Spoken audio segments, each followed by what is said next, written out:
Breaking news, AOC, my running mate for 2024, has tested positive for coronavirus. Please go out and wish her a speedy recovery and put her in your thoughts and prayers.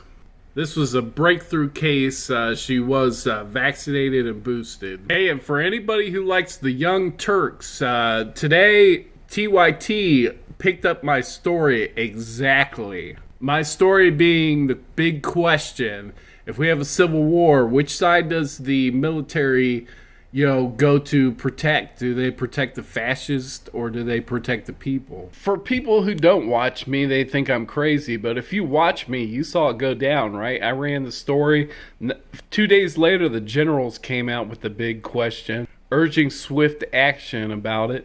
And now we got it up to the TYT level, and also bubbling up a lot more talks on this conversation up at the national level, with the Pentagon responding about 3 days after I raised the big question. I mostly agree with TYT on the conclusion, but a little bit of disagreement.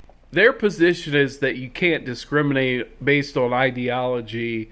I somewhat disagree. Now that the Republicans have embraced racism, fascism, and they're even openly questioning whether we should have democracy, I disagree. I think there should be some litmus test of extremism for people in the military. I think it's a national security risk that some of the people in the military might believe that Trump really won the election, and different things that might actually come from Russia, including anti-vaxxer ideas. I don't see how you could say that it's not a security risk. Now, there's still Republicans out there that don't embrace all that, and I'll tell you, Mitt Romney might be an example.